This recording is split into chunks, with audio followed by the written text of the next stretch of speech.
जय हिंद, जय भारत। नमस्कार दोस्तों, मैं चंद्रहास कास क्लासेज में एक बार फिर से आप सभी का स्वागत करता हूं। और आज इस वीडियो में, इस लेक्चर में हम बहुत ज़बरदस्त तरीके से करंट अफेयर से रिलेटेड जितने भी क्वेश्चन बने हैं 2 सितंबर 2022 से, वो सारे क्वेश्चन करेंगे। करंट अफेयर के बाद में हम इसी वीडियो के अंत में स्टैटिक जीके का पोर्शन भी करवाएंगे, स्टैटिक जीके भी करवाएंगे। तो आप मेरे साथ में वीडियो पर अंत तक बने रहना। और आप मेरे चैनल के ऊपर नए हो तो चैनल को अभी तक आपने सब्सक्राइब नहीं किया तो चैनल को सब्सक्राइब भी कर ले, ताकि जब भी लेटेस्ट वीडियो आए सबसे पहले दोस्तों आप तक पहुंच सके। चलिए अब स्टार्ट करते हैं। बहुत ही जबरदस्त तरीके से अपन पढ़ेंगे। आज का अपना पहला क्वेश्चन है, किस राज्य की पुलिस ने हाल ही में ऑनलाइन मोबाइल ऐप लॉन्च की है? भाई कौन से राज्य की पुलिस ने, किस राज्य की पुलिस ने? दोस्तों बहुत जबरदस्त क्वेश्चन है, बहुत शानदार प्रश्न है दोस्तों, एकदम बेहतरीन क्वेश्चन ये है कि किस राज्य की पुलिस ने, किस राज्य की पुलिस ने ऑनलाइन ऐप लॉन्च की है? कौन से राज्य की पुलिस ने अपनी एक ऑनलाइन ऐप लॉन्च की है? तो दोस्तों आप बताएंगे जम्मू कश्मीर पुलिस ने, जम्मू कश्मीर पुलिस ने। और जम्मू कश्मीर पुलिस ने जो ऐप लॉन्च की है वो किस नाम से की है दोस्तों? तो आप बता देना किस नाम से की है। ई कोप के नाम से, ई कोप, ध्यान रखिएगा, मतलब ई कोप के नाम से। ये भाई साहब हाल ही में किस राज्य पुलिस ने, हाल ही में किस राज्य की पुलिस ने, हाल ही में किस राज्य की पुलिस ने ऑनलाइन ऐप लॉन्च की है? बहुत जबरदस्त क्वेश्चन है, किस राज्य की पुलिस ने ऑनलाइन ऐप लॉन्च की है? तो दोस्तों आप बता देना जम्मू कश्मीर की पुलिस ने, जम्मू कश्मीर की पुलिस ने। दोस्तों जम्मू कश्मीर की पुलिस ने कौन सी ऐप लॉन्च की है? ई कोप ऐप लॉन्च की है। ई कोप, ई कोप ऐप से मतलब क्या है? आपको किसी भी प्रकार का, आपका किसी भी प्रकार का लड़ाई झगड़ा हो गया, आपके पास साथ में कोई भी किसी भी प्रकार की दिक्कत हुई है, तो आप ऑनलाइन एफआईआर कटवा दो। किसी प्रकार की सूचना देती है तो ऐप पे जाके आप पुलिस को सूचना दे दो। किसी भी परिवहन वगैरह से रिलेटेड, ट्रांसपोर्ट से रिलेटेड आपको दिक्कत आ रही है तो आप ऐप डाउनलोड करो, उसमें जाके आप पुलिस को सूचना दो। और यदि किसी भी प्रकार का चालान आपका कटा हुआ है तो ऑनलाइन चालान भुगतान कर सकते हैं घर बैठे ही।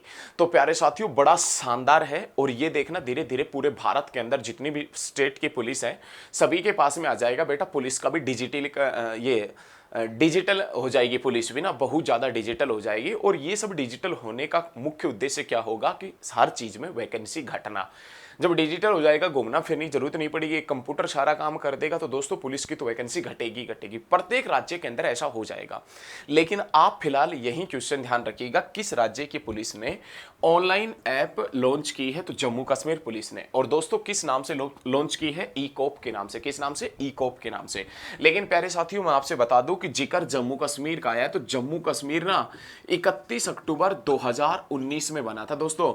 और दोस्तों 31 अक्टूबर को क्या मनाते हैं? तो दोस्तों आप बता देना 31 अक्टूबर को एकता दिवस के रूप में मनाते हैं। एकता दिवस 31 अक्टूबर को अपन क्या मनाते हैं? एकता दिवस। लेकिन जम्मू कश्मीर जो 31 अक्टूबर 2019 के अंदर बना था, ध्यान रखिएगा, एक तो बना था अपने पास में जम्मू कश्मीर और दूसरा कौन सा बना था दोस्तों? लद्दाख। एक बना था जम्मू कश्मीर और दूसरा कौन सा बना था? लद्दाख बना था रे, लद्दाख। जम्मू कश्मीर दोस्तों जिसकी राजधानी क्या है? श्रीनगर है, श्रीनगर। और लद्दाख दोस्तों जिसकी राजधानी क्या है? लेह है। दोस्तों ये लेह कौन सी नदी के किनारे है? तो दोस्तों आप बता देना सिंधु नदी के किनारे। और श्रीनगर भाई साहब किस नदी के किनारे है? तो आप बता देना झेलम नदी के किनारे। दोस्तों श्रीनगर झेलम नदी के किनारे। बहुत जबरदस्त क्वेश्चन है। वीडियो पसंद आए तो साथ के साथ में शेयर भी करते रहना। बहुत शानदार क्वेश्चन है। नेक्स्ट क्वेश्चन, हाल ही में किस देश की महारानी ने राष्ट्रपति द्रौपदी मुर्मू से मुलाकात की है? बहुत शानदार क्वेश्चन है। हाल ही में किस देश की महारानी ने, हाल ही में किस देश की महारानी ने भारत की राष्ट्रपति द्रौपदी मुर्मू से मुलाकात की है? द्रौपदी मुर्मू से मुलाकात की है। तो दोस्तों आप बता देना नीदरलैंड। बहुत जबरदस्त क्वेश्चन है साथियों, बहुत शानदार क्वेश्चन है कि हाल ही में किस देश की महारानी ने, हाल ही में किस देश की महारानी ने भारत के राष्ट्रपति या भारत की राष्ट्रपति द्रौपदी मुर्मू से मुलाकात की है? तो दोस्तों आप बताएंगे नीदरलैंड। दोस्तों नीदरलैंड है ना, नीदरलैंड ये यूरोप में है। और दोस्तों नीदरलैंड ना, जिसकी राजधानी एम्स्टर्डम है, एम्स्टर्डम, ध्यान रखिएगा। और इसी नीदरलैंड के अंदर दोस्तों इंटरनेशनल कोर्ट भी है, अंतर्राष्ट्रीय न्यायालय भी है, जो द हेग के अंदर पड़ता है। लेकिन हाल ही में किस देश की महारानी ने भारत के राष्ट्रपति से मुलाकात की है? तो द्रौपदी मुर्मू से, नीदरलैंड की महारानी ने।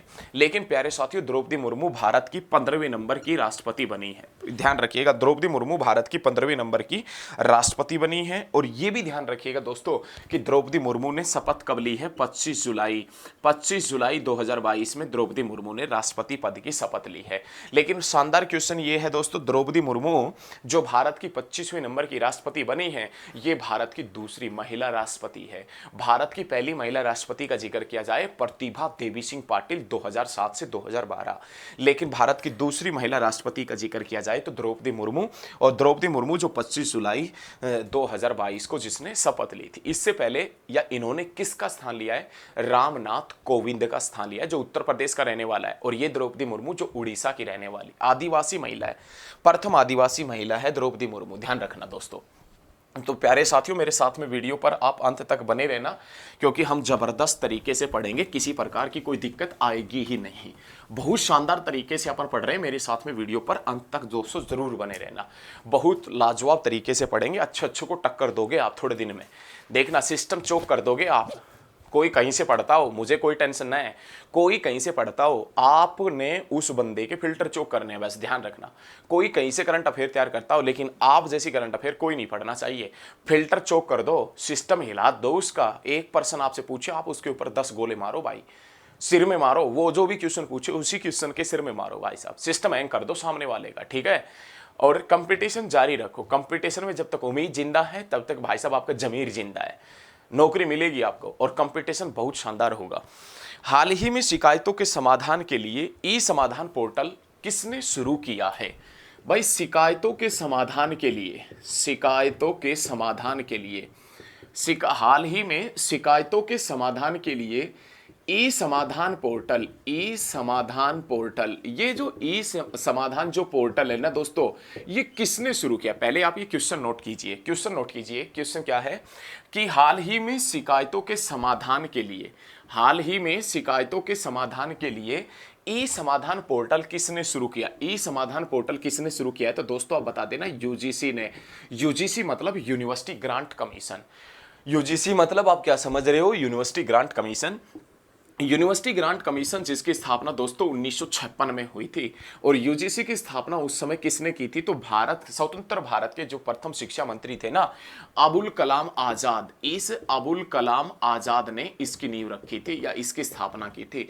दोस्तों इस यूजीसी का हेडक्वार्टर कहाँ है? तो आप बताएंगे न्यू दिल्ली के अंदर इसका हेडक्वार्टर। और बात करें दोस्तों यूजीसी का वर्तमान में हेड कौन है? तो प्रोफेसर एम जगदीश ये वर्तमान में यूजीसी का हेड है। लेकिन यूजीसी के फर्स्ट अध्यक्ष का जिक्र किया जाए, फर्स्ट अध्यक्ष कौन हुआ करते थे? तो शांति स्वरूप भटनागर ये यूजीसी के प्रथम अध्यक्ष हुआ करते थे। ध्यान रखिएगा भाई साहब, बहुत शानदार क्वेश्चन है कि शिकायतों के समाधान के लिए हाल ही में ई समाधान पोर्टल, शिकायतों के समाधान के लिए ई समाधान पोर्टल है, वो किसने स्टार्ट किया है? तो दोस्तों आप बताएंगे यूजीसी ने। यूजीसी जिसकी स्थापना कब होती है? 1956 में। यूजीसी की स्थापना दोस्तों किसने की थी, या यूजीसी के संस्थापक कौन थे? जो स्वतंत्र भारत के प्रथम एजुकेशन मिनिस्टर थे अबुल कलाम आजाद, वही यूजीसी के संस्थापक थे। आज यूजीसी का हेड कौन है? तो दोस्तों आप बता देना, आज यूजीसी का वर्तमान में जो अध्यक्ष है, प्रेसिडेंट है, चेयरमैन है, वो प्रोफेसर एम जगदीश है। और यूजीसी का प्रथम हेड कौन था? शांति स्वरूप भटनागर। यूजीसी का प्रथम चीफ कौन हुआ करता था दोस्तों? शांति स्वरूप भटनागर, ये यूजीसी का प्रथम चीफ हुआ करता था। अरे बहुत जबरदस्त तरीके से पढ़ेंगे, किसी प्रकार की कोई दिक्कत आएगी ही नहीं दोस्तों, 1% दिक्कत नहीं आने दूंगा। लेकिन वीडियो आपको पसंद आ रही है तो साथ के साथ में वीडियो को ज्यादा से ज्यादा स्टडी ग्रुप में शेयर करते चलिएगा। अब बहुत मजा आ रहा है पढ़ने में। थाईलैंड में भारत का नया राजदूत किसे बनाया गया है? थाईलैंड एक देश पड़ता है, थाईलैंड जो एशिया का देश है थाईलैंड। इस थाईलैंड में भारत का नया राजदूत, थाईलैंड में दोस्तों भारत का नया राजदूत कौन बनाया गया है? तो दोस्तों आप बता देना, नागेश सिंह। नागेश सिंह, नागेश सिंह को थाईलैंड में भारत का नया राजदूत बनाया गया। पहले क्वेश्चन नोट कर लीजिए, क्वेश्चन नोट कर लीजिए, थाईलैंड में भारत का नया राजदूत कौन बनाया गया है? तो दोस्तों आप बताएंगे नागेश सिंह को। बहुत जबरदस्त तरीके से पढ़ेंगे, नागेश सिंह को। और ये नागेश सिंह जो आईएफएस अधिकारी थे, इंडियन फॉरेन सर्विसेज 1995 बैच के आईएफएस अधिकारी हैं। जो नागेश सिंह है ना, नागेश सिंह, ये 1995 बैच के आईएफएस अधिकारी है और उसको भारत का राजदूत बना, उसको है ना, उसको भारत का राजदूत बनाया गया है। कौन से देश में? थाईलैंड में। थाईलैंड जिसकी राजधानी क्या है दोस्तों? बैंकॉक जिसकी राजधानी। थाईलैंड कौन से महाद्वीप में है दोस्तों? एशिया में। थाईलैंड कौन से महाद्वीप में है? तो प्यारे साथियों आप बता देना, एशिया के अंदर है। और ये जो थाईलैंड है ना, इसको प्राचीन समय में किस नाम से जाना जाता था? श्याम देश के नाम से भी जाना जाता था। और ये जो थाईलैंड है ना दोस्तों, इसे श्वेत हाथियों की भूमि के नाम से भी जाना जाता है। श्वेत हाथियों की भूमि, श्वेत व्हाइट एलिफेंट की जो लैंड है, भूमि है, वो किसे कहा जाता है? तो दोस्तों आप बता देना, थाईलैंड को कहा जाता है। बहुत जबरदस्त तरीके से पढ़ेंगे दोस्तों, बहुत ही शानदार तरीके से एक एक पॉइंट बड़ी बारीकी से क्लियर करते हुए अपन चलेंगे एक एक पॉइंट को, ठीक है। तो थाईलैंड में भारत का नया राजदूत कौन बना? नागेश सिंह, 1995 बैच का आईएफएस अधिकारी है दोस्तों। थाईलैंड जो बैंकॉक जिसकी राजधानी है, थाईलैंड जो एशिया में है दोस्तों। थाईलैंड जिसको प्राचीन समय में श्याम देश के नाम से जानते थे, श्याम देश के नाम से, और व्हाइट एलिफेंट, श्वेत हाथियों की भूमि के नाम से भी प्यारे साथियों किसे जानते हैं? तो आप बताएंगे थाईलैंड को श्वेत हाथियों की भूमि के नाम से भी जाना जाता है। श्वेत हाथियों की भूमि के नाम से भी किसे जाना जाता है? तो आप बताएंगे थाईलैंड को श्वेत हाथियों की भूमि के नाम से भी जानते हैं। बहुत जबरदस्त, शानदार। दुनिया का सबसे बड़ा कार्बन फाइबर प्लांट कहां लगाया जाएगा? दुनिया का सबसे बड़ा जो कार्बन फाइबर प्लांट है वो कहां लगाया जाएगा? दोस्तों दुनिया का सबसे बड़ा, दुनिया का सबसे बड़ा दोस्तों, दुनिया का सबसे बड़ा carbon fibre plant, carbon fibre plant है, ये कहां लगाया जाएगा? बहुत शानदार क्वेश्चन है, बहुत जबरदस्त। दुनिया का सबसे बड़ा कार्बन फाइबर प्लांट, दुनिया का सबसे बड़ा कार्बन फाइबर प्लांट है, ये कहां लगाया जाएगा दोस्तों? तो दोस्तों आप बता देना, हजीरा में लगाया जाएगा, हजीरा में। लेकिन प्यारे साथियों, हजीरा कहां है? गुजरात में। और राजधानी क्या है दोस्तों? गांधीनगर इसकी राजधानी है, ध्यान रखिएगा। गुजरात के मुख्यमंत्री का जिक्र किया जाए तो दोस्तों मुख्यमंत्री भूपेंद्र भाई पटेल है। राज्यपाल का जिक्र किया जाए कि गुजरात का गवर्नर कौन है? तो आचार्य देवव्रत, आचार्य देवव्रत, ये ध्यान रखिएगा, गुजरात का राज्यपाल है।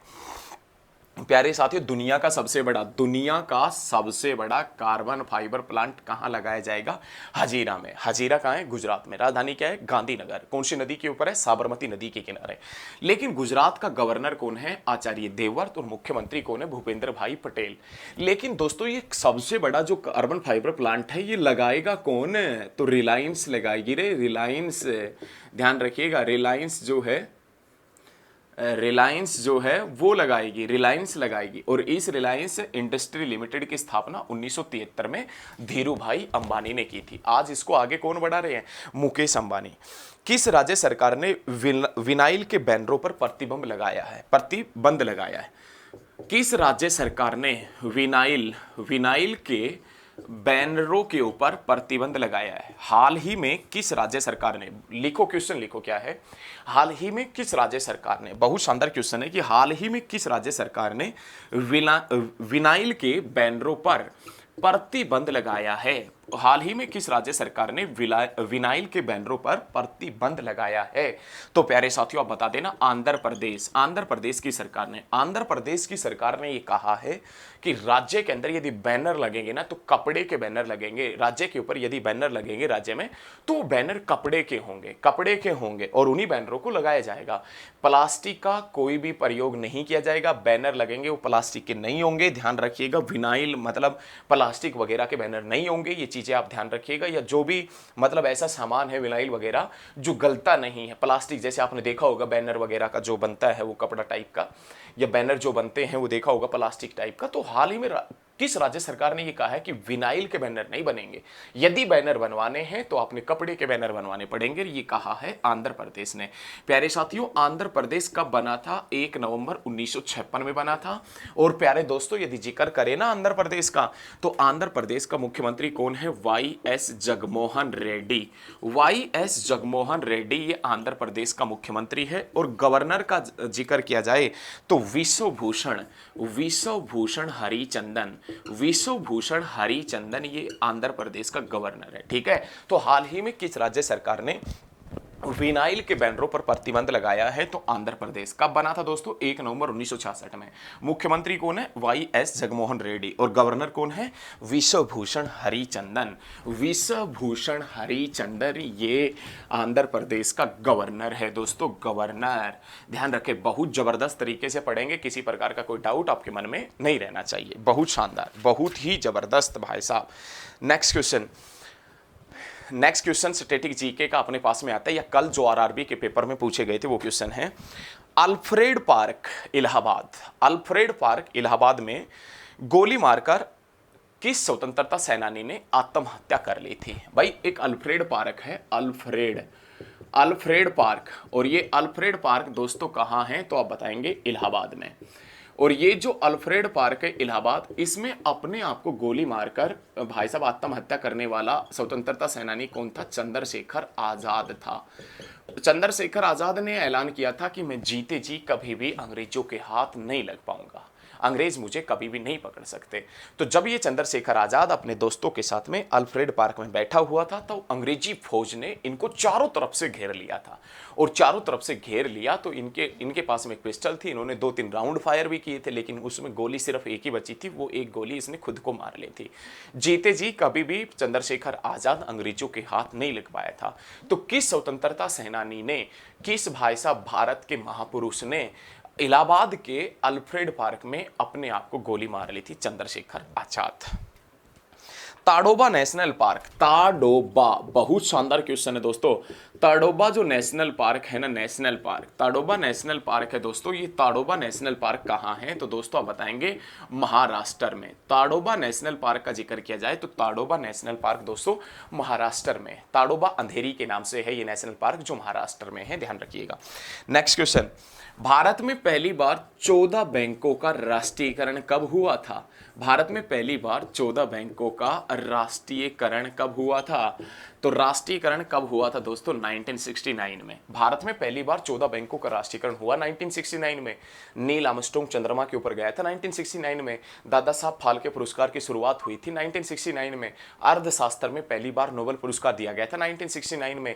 इसरो की स्थापना हुई थी 1969 में। और केंद्रीय मिट्टी लवणता अनुसंधान केंद्र करनाल में बना था 1969 के अंदर। और 14 बैंकों का राष्ट्रीयकरण हुआ था 1969 में, ध्यान रखना। तो 14 बैंकों का राष्ट्रीयकरण भारत में पहली बार कब हुआ था? तो 1969 के अंदर हुआ था। ठीक है, नेक्स्ट क्वेश्चन, फूलों का त्योहार एंथुरियम, एंथुरियम भाई साहब ये एक त्योहार है। एंथुरियम जो त्योहार है ना, ये एंथुरियम जो त्योहार है इसका संबंध किससे है? फूलों से है।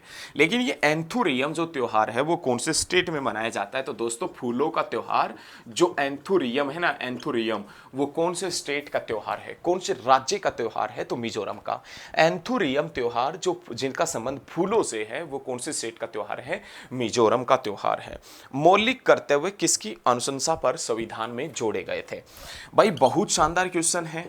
आपसे क्वेश्चन पूछे कि मौलिक जो कर्तव्य है ना, मौलिक कर्तव्य वो किसकी अनुशंसा पर, मौलिक कर्तव्य किसकी अनुशंसा पर संविधान में जोड़े गए थे? तो सरदार सवर्ण सिंह की जो समिति थी ना, सरदार सवर्ण सिंह समिति की अनुशंसा के ऊपर मौलिक कर्तव्य संविधान में जोड़े गए थे। लेकिन ये मौलिक कर्तव्य संविधान में कब जोड़े गए थे? तो 42वें संविधान संशोधन के तहत दोस्तों 1976 में। 42वें संविधान संशोधन के तहत 1976 की घटना है जब ये संविधान में जोड़े गए थे। ठीक है, क्वेश्चन क्या पूछेगा कि दोस्तों मौलिक कर्तव्य किसकी अनुशंसा के ऊपर, मौलिक कर्तव्य किसकी अनुशंसा के ऊपर संविधान में जोड़े गए थे? तो सरदार जो स्वर्ण सिंह समिति है ना, सरदार स्वर्ण सिंह समिति, इसकी अनुशंसा पर जोड़े गए थे 42वें संविधान संशोधन के तहत। 42वें संविधान संशोधन के तहत दोस्तों 1976 में ये जोड़े गए थे, 42वें संविधान संशोधन के तहत 1976 में। लेकिन अब अपने पास में बड़ा क्वेश्चन ये आता है कि मौलिक कर्तव्य कौन से देश से लिए गए हैं। तो मौलिक कर्तव्य दोस्तों कहां से लिए गए हैं, तो दोस्तों आप बता देना, मौलिक कर्तव्य जो लिए गए हैं वो रूस के संविधान से लिए गए हैं। और ध्यान रखना दोस्तों, मौलिक कर्तव्य 42वें संविधान संशोधन 1976 में जोड़े गए, रूस से लिए गए। ऐसे 10 देशों के संविधान से मिलकर, 10 देशों के संविधान से कुछ ना कुछ चीजें हमने ली है। तो भारत का संविधान कितने देशों के संविधान से मिलकर बना है, तो 10 देशों के संविधान से मिलकर बना है।